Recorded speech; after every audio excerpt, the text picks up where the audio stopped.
I'm writing this blog or video in May 2022, and unfortunately, it's not great news. We are now approaching the end of the COVID backlog that was occurring in the courts, and things are starting to shift with stunt driving charges in Ontario. Penalties are getting tougher, and prosecutors are getting less amenable to compromise. So let's investigate the issue and potential solutions. So how did you fight stunt driving in Ontario courts prior to May 2022? Well, there were a few factors that helped us fight stunt driving charges during COVID and the lockdowns. And these traffic ticket firms and ex-cop firms were able to use the backlog of the pandemic to easily assist with amending stunt driving charges to, let's say, lesser penalties. This was good news for anyone charged with this type of offense, because if you think of this in terms of, for example, the real estate market, when the market was super hot, if you listed your house, you would get 20 bids and you'd sell within a day. Great, right? Real estate agents had it easy. They simply listed your house and the market did all the work. Now, think of your house as your stunt driving charge. Think of the hot real estate market as the courts, and think of the real estate agent as your traffic ticket representative. Everything moved in an automated, easy fashion. You got charged, the courts were flooded with other charges, and your representative was able to get a great result with very little work. Well, all of that just ended.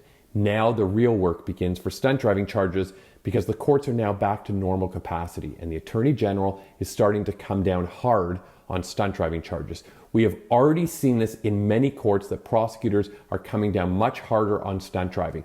Jail is back on the table, elevated fines are back in play, and once the radar confirms your speed, prosecutors are back in the position of power. Now comes the real work. If you want to keep driving, you may need the expertise of a stunt law firm, not a traffic ticket firm, because listen carefully, it's logic. If a criminal crown is directing the Ontario courts for stunt, it is a completely different playing field. Criminal crowns come from criminal courts. They regularly deal with charges like DUI, assault, or murder. They see very serious charges and very serious penalties. So when a criminal crown is controlling the provincial courts where stunt driving occurs, we're now seeing in many jurisdictions, they don't see a 1-year driving suspension as a very serious penalty. So they take a very different type of approach when dealing with your case. It may take a law firm that deals with criminal crowns on a regular basis in the criminal courts to help. Because if a law firm is dealing with crowns on a regular basis, traffic ticket firms, these types of firms, they don't. They mainly deal with provincial prosecutors. So if you want to keep driving, you will need to hire a firm that speaks the language of the crown. And the good news, it all starts with a free consultation. So there is no expense or risk for you to understand the strategy. So book a call and keep your license.